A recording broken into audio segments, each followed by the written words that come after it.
Start. Chalo, good afternoon to all, and Good welcome you afternoon, sir. again for that. And we'll be starting we'll be continuing with the same of that. Hold it for a second. Huh? Okay, so we'll be starting with this. Hope my screen is visible to you all. Am I visible? Yes, sir. Thank Yes, you. sir. Keep me updating, and if else there is any problem, let me know. Chalo. So again, good afternoon to all, and welcome to all for the continuation of this what we were studying, that is the circuit makeup. Now for that we have the characteristics of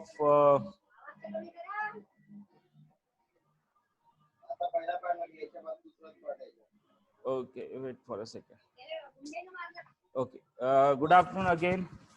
So I welcome you all in the next third class of our characteristics of measurement systems, and specifically for the circuit maker which we were studying earlier. So in that context, we will be having okay. So in that context, we'll be continuing with this. So in the last class, we have studied about the electronics instrumentation system. This was that board that we have used. So I have directly uploaded it in the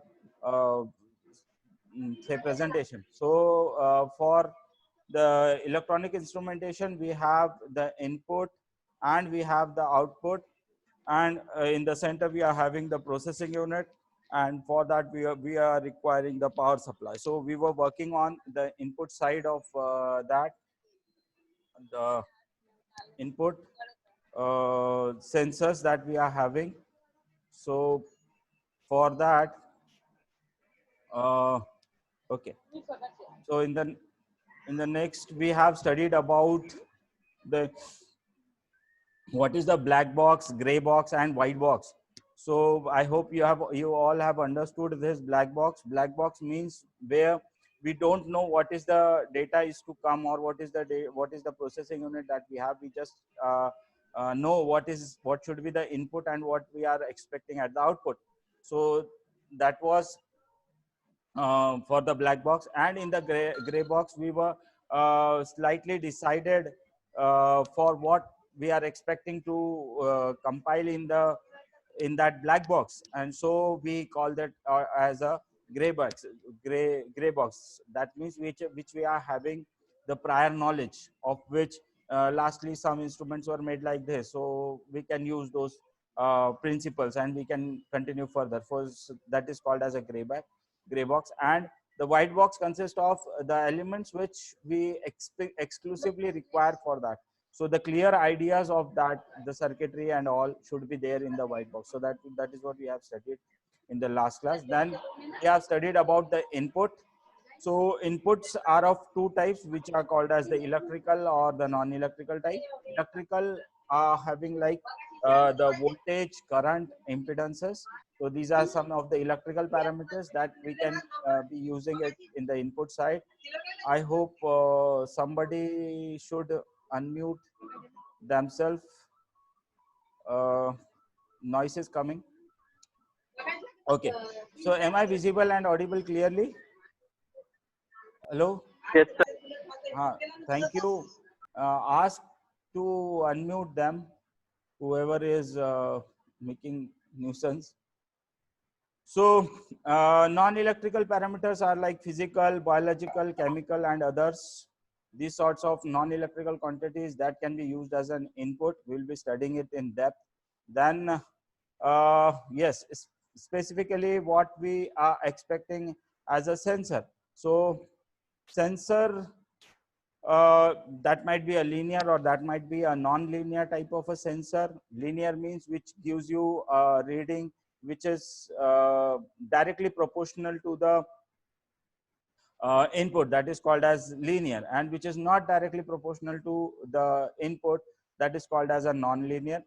Active sensors are those sensors which generates electricity on themselves. Those sensor or those devices are called as active devices.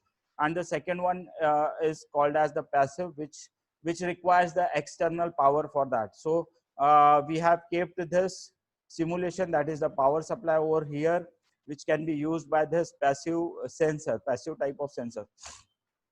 Sorry.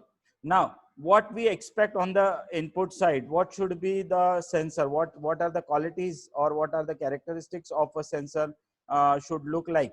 So that can be shown over here in this diagram. So the first, we will be studying this in depth. So this is the resolution and sensitivity. That is the most important characteristics of a sensor that a sensor should contain. Then we will be studying like range, what range of the instrument is there, and what type of say uh, how much quantity the instrument is going to measure. That is what means the sensor is. So sorry, the range is. Then we have the response time, how much time it requires to give the input in this parameter. So that is called as the response time. Lastly, I have told you कि अगर पैर में काटा चुभा और मैंने react किया, इसको जो टाइम लगता है, that particular time is called as the response time. So that time which is required by a sensor to give the output, that is called as the response time. We will be studying this also. So the response time in nutshell should be very small.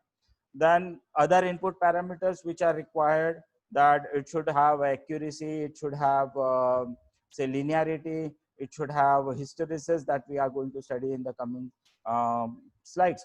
Then what type of output it is expecting to give, that is the output should be in the change, output should be in the form of voltage, maybe in the form of current, maybe in the form of say impedance. X here is exclusively say written for the impedance, and F which is written for the capacitance. So these are the output change that we are expecting to have by this sensor. So input is given to a sensor and the output is expected like this. Now the second foremost important thing is the output range. How much range, how much output this sensor is able to give, that is also is a very crucial portion of a sensor. Then we have the output impedance. Yes, this is a uh, very important factor of a sensor, because the devices which you are going to connect on the output side should match or should acquire maximum power. That is why we require the impedance. And for that we are expecting that the impedance should be very high, so that any of the circuit could be connected to the sensor. This is what we have earlier studied in the last semesters. So output impedance, and we have also studied about the maximum power transfer theorem. The maximum power transfer can only possible if there is if the input impedance and the output impedance of the circuit matches with each other. Then only the total power can be transferred. Whatever the input is given by the sensor is being transferred to the circuit.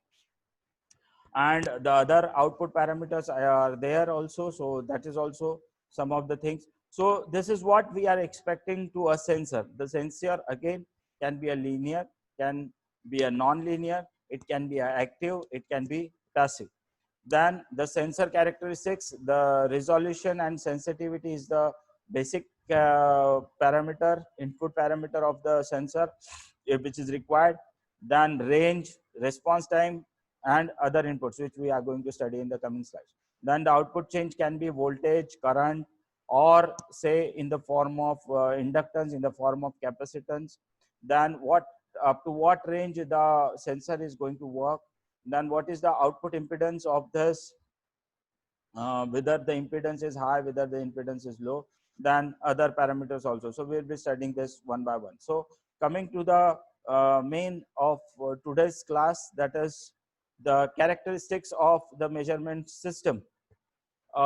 this is actually a knowledge of the performance of characteristics of an instrument, which is very essential for selecting the most suitable instrument or a sensor for specific measuring job. Now, what it means? It means that we should understand the requirement of the circuit, or we should understand the designing of that circuit and what is the need of that particular circuit, and according to that we should choose one of the circuit. So that is the main important gradient of any instrumentation system, and for that we should understand what should be the characteristics of that measurement system. So this is the main job of the designer, which is going to design. The performance characteristics may be broadly divided into two basic parts. Now this can be divided into two basic parts. The one is called as the static characteristics and the other one is called as the dynamic characteristics. So the static characteristics specifically deals with the standard input and standard output, which are stationary, which say I need to measure voltage, say I need to measure a temperature. Now, if the temperature is constant at a particular level, say it is at 30 degree or at the room temperature, it's around 27 degrees centigrade. So we are expecting the 27 degree centigrade as a static temperature. So we are expecting the output also should be static. So accordingly, it should give you temperature, which can be static. Means if it is going to give you, say, around 27 volt, I'm talking in terms of, say, general. So generally it might be, says, 27 degrees, 27 volts in terms of voltage. So if it is constant, then the output should also be constant. So if this is a characteristics, then that sort of characteristics is called as a static characteristics.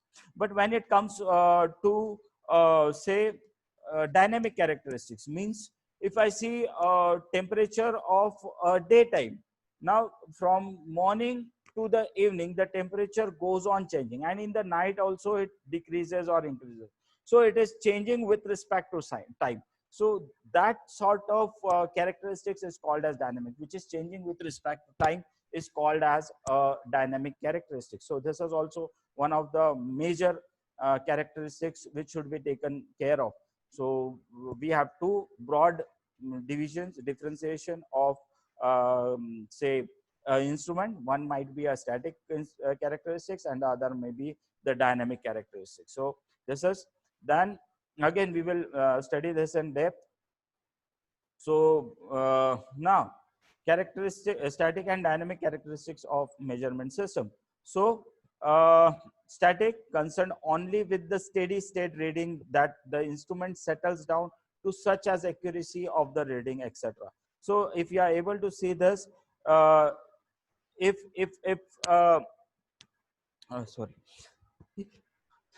sorry sorry. So so if I give a input to a sensor, or if I give a say if I give a input to a instrument device, then it might start from zero. It was initially zero, and then it will increase, and then it will go on decreasing, and then it will come to a settled or a static portion. So it will remain at that situation. So that can be taken as static. And dynamic describes that the transient behavior between the time measured quantity changes value and the time when the instrument output attains a steady value in response. So as I told you, dynamic means which changes with respect to time. As the time changes, the input also changes. Therefore, that sort of characteristics is called as the dynamic characteristics. Now, the performance of the instrument say the static characteristics of an instrument are concerned only with the steady state of the readings, and the characteristics which are broadly specified by a designer or by the instrumentation system are these. So we are going to study these characteristics one by one. The first one is the accuracy and precision. Accuracy and precision, with what accuracy the instrument is going to give you the results. So that is called as accuracy and precision. Then the range or span that we have discussed in the last slide, which we are calling it as the range of that instrument. So range or span. Then we have linearity and sensitivity. Linearity means how much linear means for how much input the output parameter is going to change, and whether they are changing in linearity in respect with each other, whether they are directly proportional to each other or not. That comes under the linearity. Sensitivity, yes, of course, sensitivity is again mm, one of the important parameter of a device.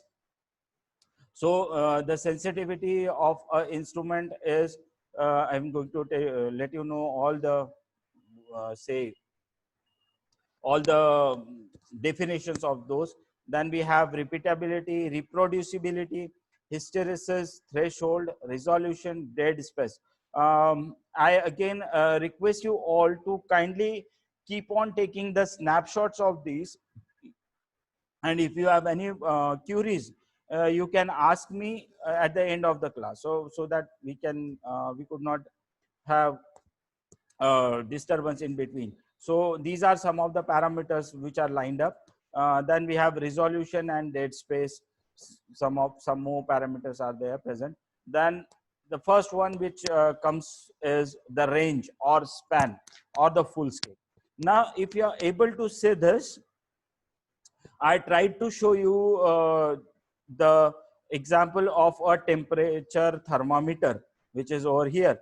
So if you are able to see, we are having a scale which is starting from at the center, which is starting from 0 to 60 degrees and from 0 to another 20 degrees in the negative side. So this thermometer is going to measure the temperature from, say, 0 to plus 60 degrees and to minus 20 degrees centigrade. So what would be the range of this thermometer? The range or span of the thermometer defines the maximum and the minimum and the maximum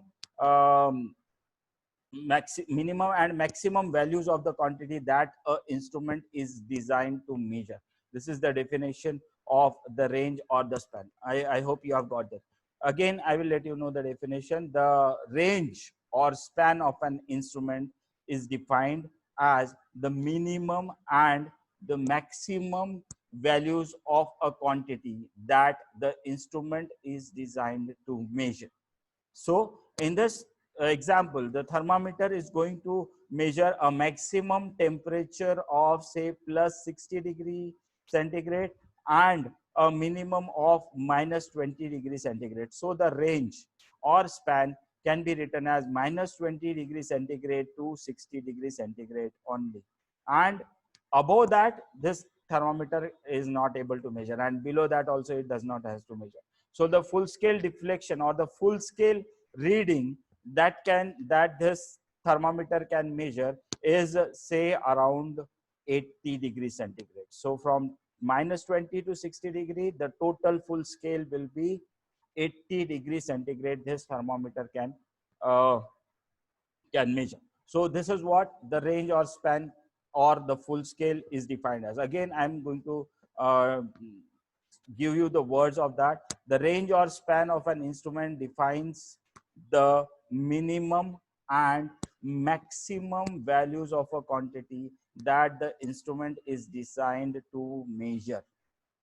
फिर से बोल रहा हूं मैं, the range or span of an instrument defines the minimum and maximum values of a quantity that the instrument is designed to measure. तो instrument जितना measure कर सकता है उसकी वैल्यू मिनिमम और मैक्सिमम, इन दोनों की वैल्यूज, जैसे हम लोग कहते हैं कि we have a scale, centimeter scale or a meter scale. In that scale, how much it can measure? So we have a range, say 20 centimeters. So we can measure up to 20 centimeters. So an instrument can also be designed accordingly to measure a full scale, say around 20 centimeter or say 12 inches. Likewise. So here is one more example for, say, an electronic device. A particular micrometer is designed to measure dimensions between.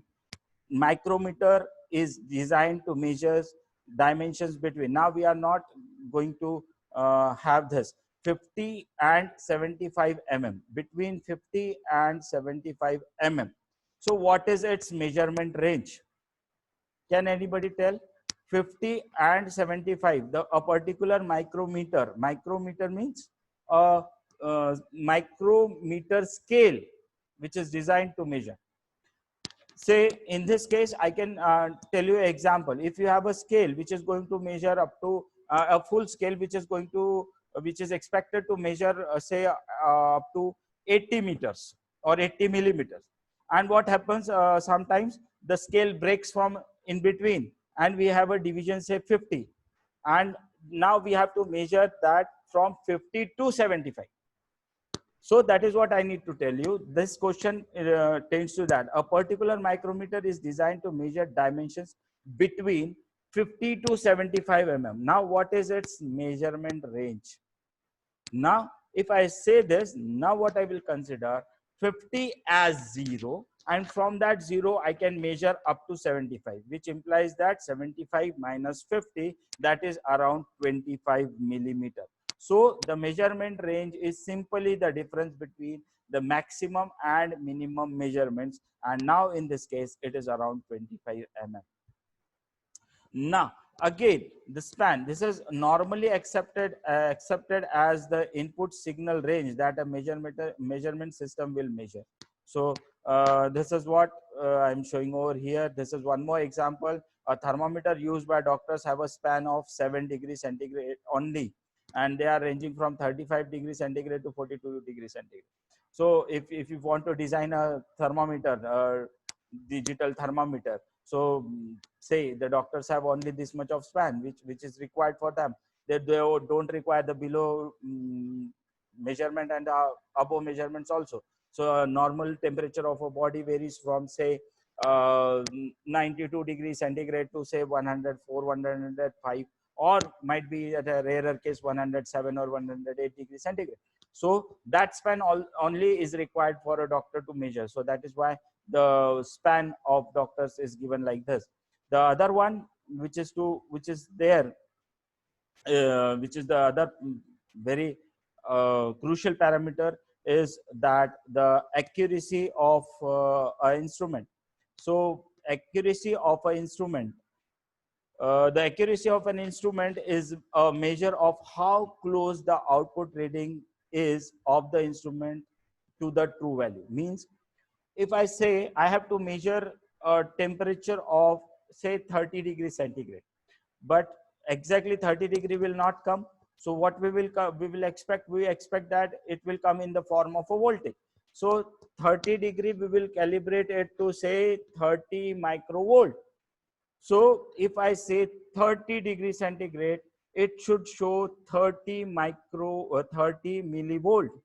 But if it shows 31 millivolt, then the accuracy is slightly varying.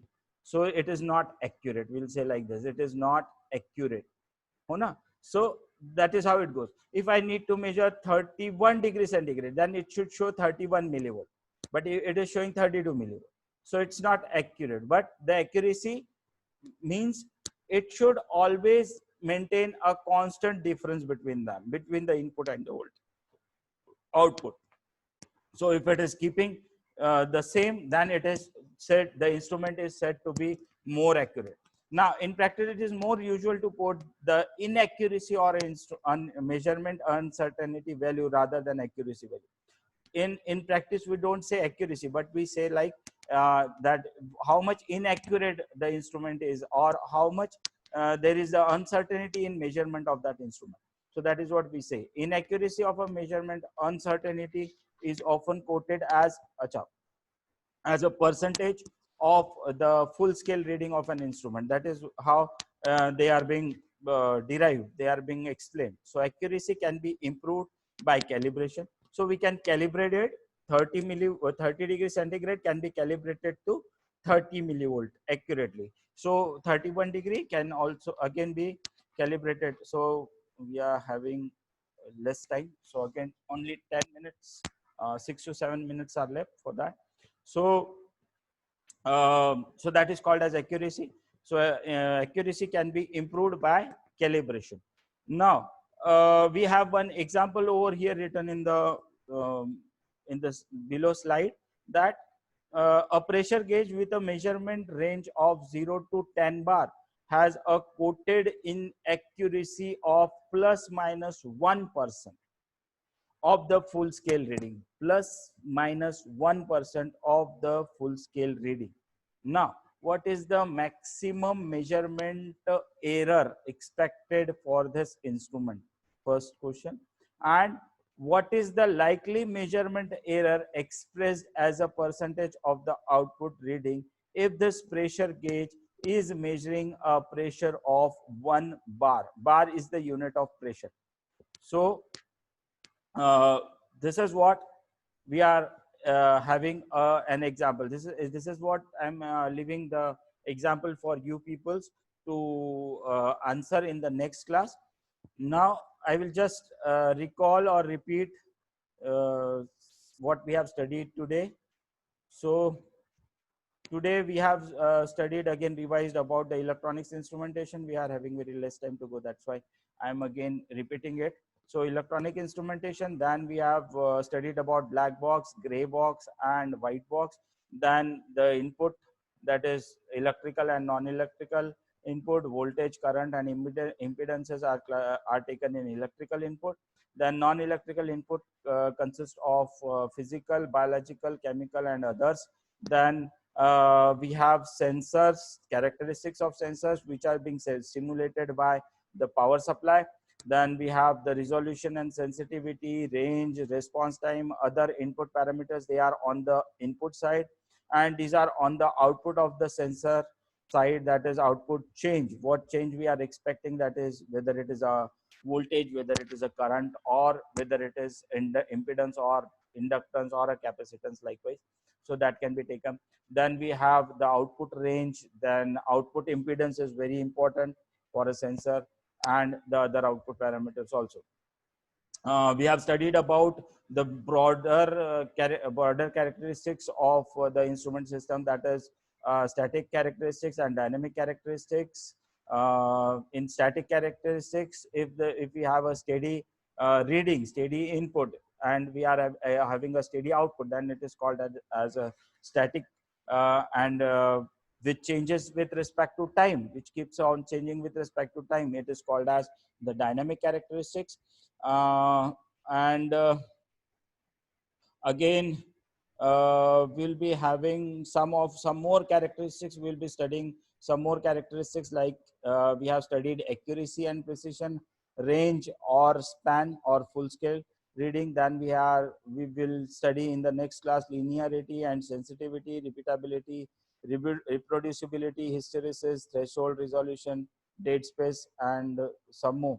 So this is range or span and full scale, in which I have told you the range or span of an instrument defines the minimum and maximum values of a quantity that the instrument is designed to measure, right? So that is called as the range. In this example, we have studied that the range of this thermometer is from minus 20 degrees centigrade to plus 60 degrees centigrade. And we have one more example over here, where we want to measure micrometer reading from, say, in between 50 and 75 that is why what is its range. So the range of this particular micrometer will be 25 millimeter, because higher minus lower will give you the range of that. Then we are having again accuracy, that is the output reading which is very much accurate to the input. Now this can be calibrated, and this can only be taken in terms of, say, uncertainty or inaccuracy, and in terms of percentage accuracy. And this accuracy can also be improved by using the calibration. So this was all about today's class. If you have any question, we have only 3 to 4 minutes left, so I will stop sharing, and if you have any questions, we will go for those questions. So is there any questions? You can ask. You can unmute yourself and you can ask.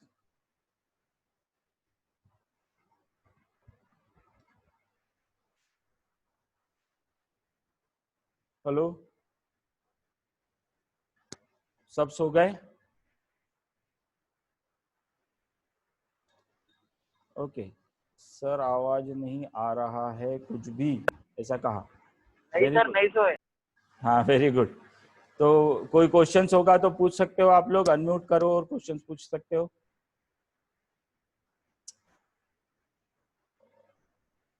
और shall we stop now here? Still attendance is 19 only and we are expecting more people to come. Okay, so I expect there is no questions from your side, so we can stop here. Thank you very much. Stay safe, be healthy, stay at home.